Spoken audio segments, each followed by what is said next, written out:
Yeah, welcome back. Yeah, as you remember, last time I was speaking about an Audi RS4 B7, which is a lovely car and manual. Speaking about a C63 AMG because of the lovely 6 liter V8, the W204 version of the C class. Which is also a nice car, but I prefer manual cars. Then I was looking at a VW Touareg V10 TDI, which is a ludicrous car, and that was also automatic. It seems that the cool cars are sometimes automatic only, even though I prefer manual. Today is I'm speaking about a BMW 7 Series E38, which was built late 90s and early 2000s, and this car is, I think, like if you're into cars, you probably know about this, but it's everyone's favorite 7 Series, mine included. The one after, not too keen. The one before is definitely nice, but I just do like that shape. Yeah, if you look at it, as the inside looks traditional BMW from the good days. And that's the car in question. That's the pre-facelift one because the underneath the headlights, it's straight, and I think if I find a facelift one, you'll know what I mean. I just prefer the look of that. I think that's a after facelift. You see the slight round headlights out there, which is, I don't know, it's just a detail, but it just makes it quite nice. There's a normal version, a long version. I prefer the short version because it's just for myself. Sometimes I'm wondering, is that easily as usable as an estate car if you had kids or something? I don't know. I'm just looking at two videos today, specifically the 750i because it's got a V12, which is kind of cool. The specs on it are not that crazy. I think it's a V12, a 6 or 5, a 5 liter, 5.4 V12, I think. It's a Wikipedia. Let me just have a quick look. Here's all the engines. You get the smallest version is a 2.8 liter straight 6 from 95 to 98, and then they've got a slightly overhauled version, still the 2.8. Then you had the 3 liter V8, 3.5 liter V8. And then, to me, that's the more interesting ones, the 4 liter V8, the 4.4 V8, and the 740i, and then the 750, what I'm looking at today because, it's really cool. There's an Alpina B12 version as well, but that's probably a separate video because the money for those cars is a whole different ball game. The V12 has only got 326 horsepower, so nothing like crazy. It does 0 to 60 miles per hour or 0 to 100 kilometers per hour in about 6 seconds, which is also, I think my Fiesta ST is faster at this stage. But you're not really buying it for that. You're buying it because it's just a generally cool car. Just found a video. Let me just start with this video there. Found a video where a guy, Dietrich, drives around. Hello, ladies and gentlemen. And he drives around in this pre-facelift E38 and talks about it, and see if you agree or disagree. My name is Dietrich, Hello, and Dietrich. Today I am doing one of my very favorite things in the whole wide world, and that is driving a large, high-end German sedan powered by 12 cylinders. This particular large high-end German sedan happens to be a 1998 BMW 750i. This, of course, is the legendary E38 7 Series, which I suppose if you took a poll of car nerds on the internet, this would be the one we would all pick as our... I agree. That's the first thing. I agree. For me, the favorite 7 Series is that car, no doubts. It's interesting to see the Americans talking about the big German cars, which is always quite funny. But they had a market over there as well, specifically for the larger vehicles. And it's interesting to see everyone's viewpoint. Anyways, this one is quite funny. The older I get, the less tech I kind of want. I think I spoke to you guys about that before. Like, I give it 10 years ago, I would have tried to find the E38 with a bigger display and the CD player. Now I think, I don't know, like, I'd just rather have that smaller display and the tape deck, because it's just, I don't care. Like, as long as the engine's all right, the less tech there is, to me, the better. And obviously, yes, the E38, the 7 Series luxury car, they're kind of ram-packed with tech even for those days. I've seen a video somewhere, I haven't found this, but apparently some versions you can park it remotely from the outside, which is quite funky for a car that age. I will have to research that because I couldn't find anything. I've bumped into a video years ago, but I just can't find it, so I'll have to find it again. Favorite collective 7 Series. The V12 in this car, 750s all had V12s back then, is not overly impressive on paper. It's 5.4 liters, single overhead cam, 2 valves per cylinder, 322 horsepower and 361 torque. Yeah, it's not impressive. And even really, by 1998, those numbers were not all that eye-watering. No. It was an S500 Mercedes was not too far off in power output, and that was their V8. S600 Mercedes was considerably more powerful. That was their V12. Even a lowly base model Corvette had 340 horsepower back then, but the V8s of the world are very different from the luxury V12s. I think so, yeah. And I think a V8 was more like a sporty thing back then, and a V12 was more luxurious and quiet. Yeah, like I said, if I look at the RS4, that's nice, and it's quite much louder than this. I agree so far. Like, I don't disagree at all with that guy's statements so far. If you're a heavy roller, as we used to say when I sold Jaguars and Land Rovers, a heavy roller is somebody with enough money to where they can drive pretty much whatever they want to drive. Question for you: if you had enough money to buy anything you want, what would it be? It's a hard one for me. I have no idea at this point. I'll have to think about it. You gotta have a V12, man. Nothing's better. The refinement, the smoothness, the quietness, and the capability, even on this one, you look at it on paper and you think, well, 322 horsepower, 361 torque, 5-speed automatic. That's not the point. The point is how smooth the engine is, the distant, pleasant sounds that it makes. That's the point as well. I like engine sound, and this is kind of contrary to what I like. I just love the way this car looks. Will I be that kind of weirdo person who puts a different exhaust in it to make it louder? Probably not, because this is the kind of car I think I wouldn't tamper with. I would try to keep it as stock as possible because it's been built like that to fulfill the purpose. And the purpose is to be comfortable and cruisy for long distance.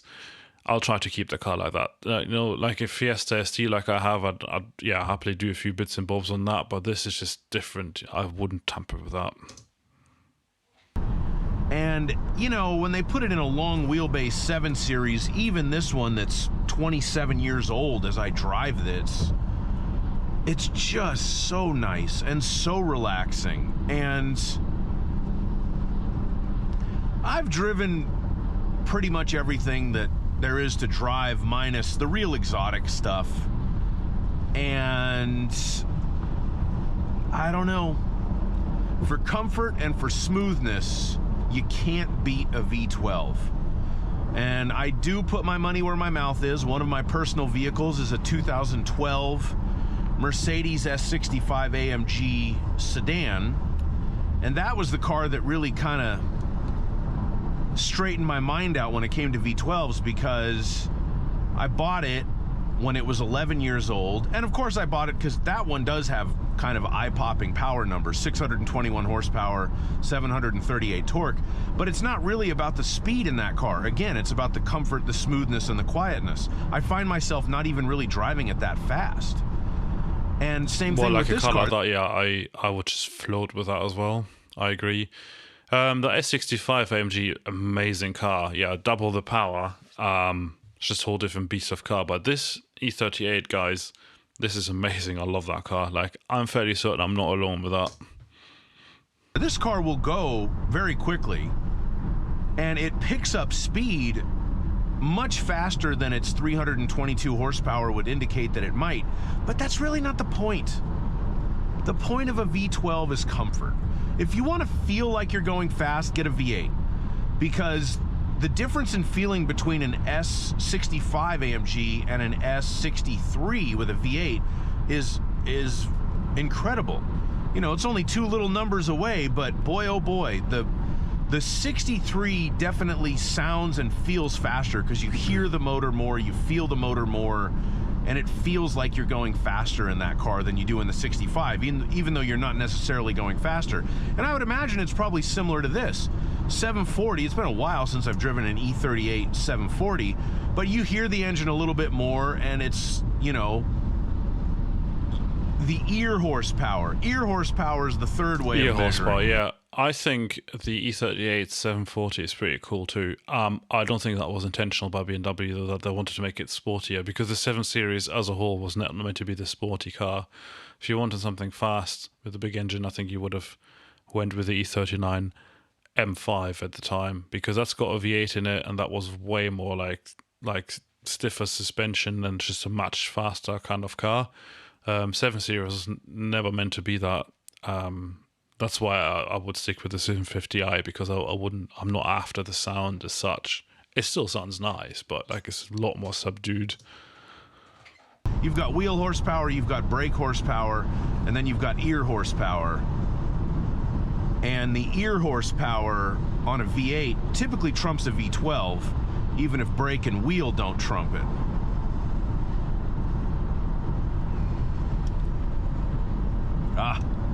So funny. This thing's so old, it doesn't even have 3 blinks when you hit the blinker. So weird to see Americans undertaking cars. I don't know. Like, I don't know. I'm too European for this. I don't undertake. Switch lanes. At least not on purpose. Or if people like are hogging the outside lanes, then I love driving sometimes this you might car. have to. But it makes in a me normal sad life, I that don't V12s aren't really a thing anymore. You can still get them in. Does Lamborghini have a V12 in production? It's a V10, right now? I think. V10. It's a V10. I don't know. The 760, which was the last 7 Series with a V12, that's out of production. Audi doesn't make the A8 W12 anymore, which did act a lot like a V12, even though technically it was 2 V6s welded together, but it was the same concept, very quiet, very smooth. Pretty cool concept. The only way to get a V12 in a Mercedes-Benz right now is if you get the Maybach S680, which actually has a version of the same M275 V12 that's in my S65, but they detuned it because they put their 9-speed automatic and the all-wheel drive system behind it. So they had to cut out some horsepowers and some torques. That's always sad when that happens. Detuning engines. V12s going the way of the dodo bird. Don't know what that means, the dodo bird, but I take it there it means they're being phased out, which is really sad. And I understand why. It's not necessary. It's sad, though. It's sad. Don't you agree? It's sad. Listen to that. It's amazing, but it's not necessary. I mean, if you speak about necessary...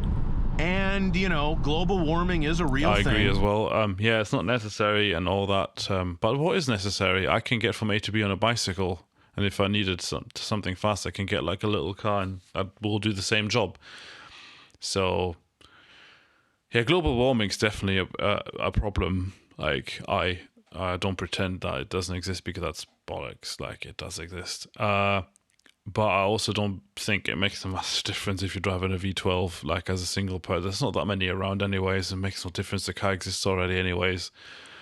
I'd rather drive that than a new car every 3 years because that's also bad for the environment. So I don't know. Yeah, I might be slightly ignorant on that aspect, but yeah. Science is a fact. So burning less fossil fuels is good. Going to be something that we need to do to maintain this place for, well, I don't have any kids I'm aware of, but maybe your kids or your grandkids.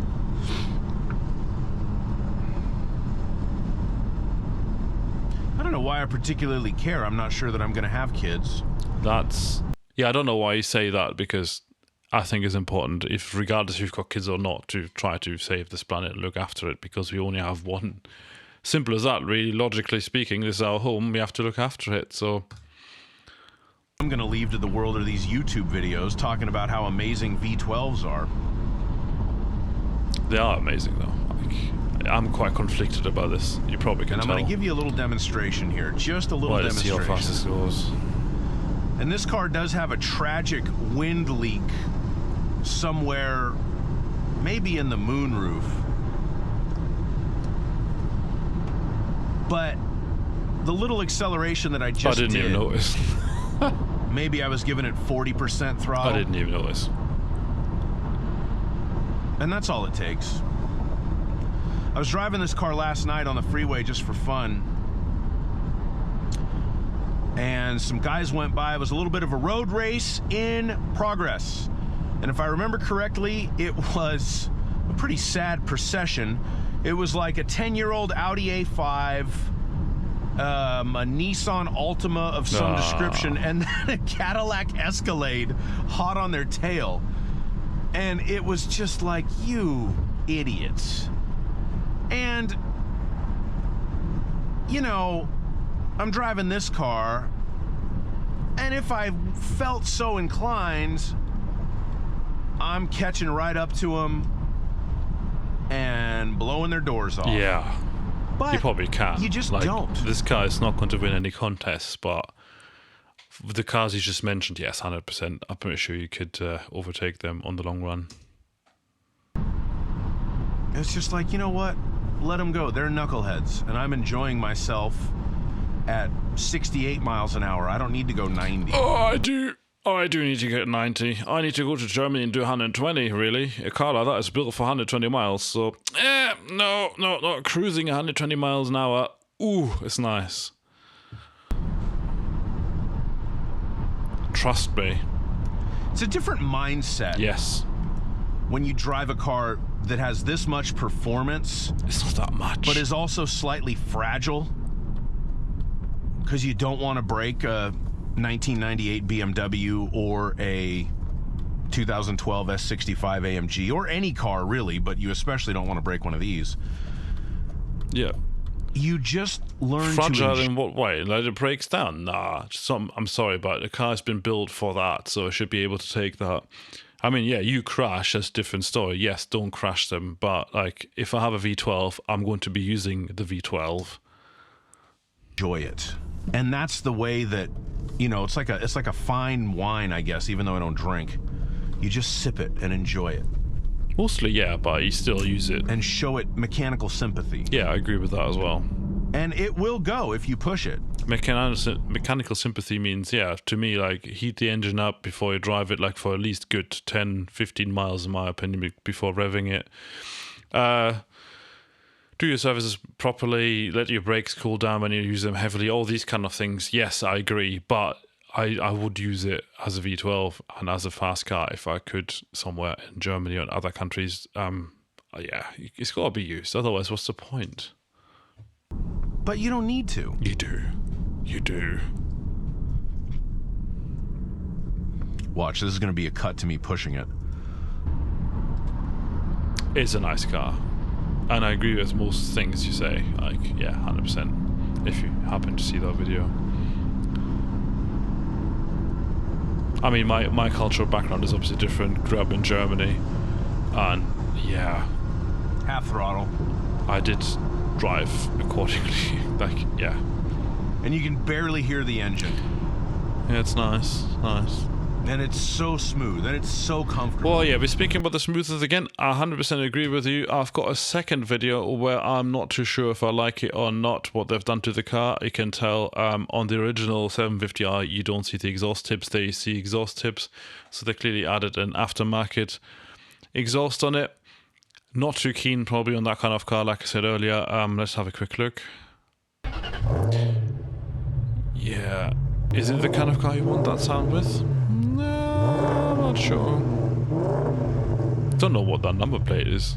You tell me. I've no idea. Oh, it's got a dent there. Have you seen it? Dent in the rear. Rear passenger's door. Like driver's rear door. Apart from that, no dent. Ooh, we scraped it there as well. Ooh. Not looking after the car, but it's a nice looking car though. Don't know if I would have the BMW grille in chrome and black. Black is the obvious one, but again, as I age and mature, I think sometimes just leave it alone. It's been designed in a way just to look a certain way for a reason, so... This is an unusual noise for a 750i. Listen to that. Yeah, this is the bigger display I would have wanted. And how cool would it be if you had that phone and tried to put a SIM card back in and use it properly? It's funny as well because in those days you were allowed to use the phone whilst driving. Now I think you would get a point or a few points, or it's fine in most countries, I'm aware. So yeah, but I'd be the kind of person who would try to make it workable just because. Yeah, this one has got the bigger display there. Which is also really nice, but I wouldn't cry if that was a tape deck because it's kind of funnier anyways. But that would be nice too, so either or, I'm not really that fussed about it. Let's just see the driving of it. Come on. Yeah, the noise is nice, but it's not like, is it necessary in that car? Oh, you see the double glazing there? That black stripe? Look at that. It's quick, but it doesn't blow you away.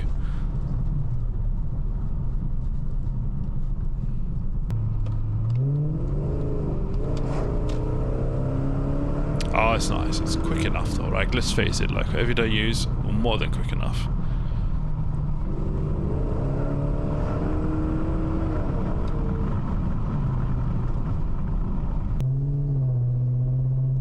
I'm just not sure about the noise. I mean, I love engine noise, but in this context, nah. What do you think? I don't know.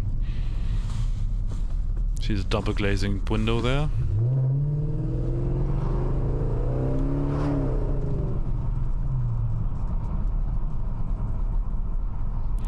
It's a lovely car though. I mean, it is the best 7 Series in my opinion, looks wise.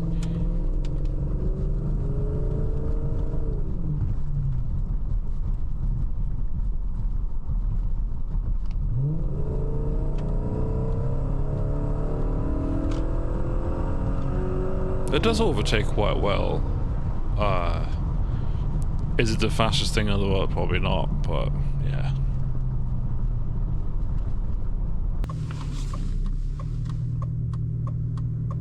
A little U-turn there.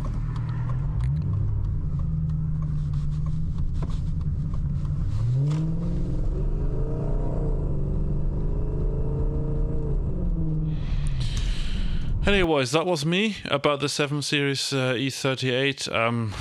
Right now, as it stands, going through the car videos I watched for the past React videos.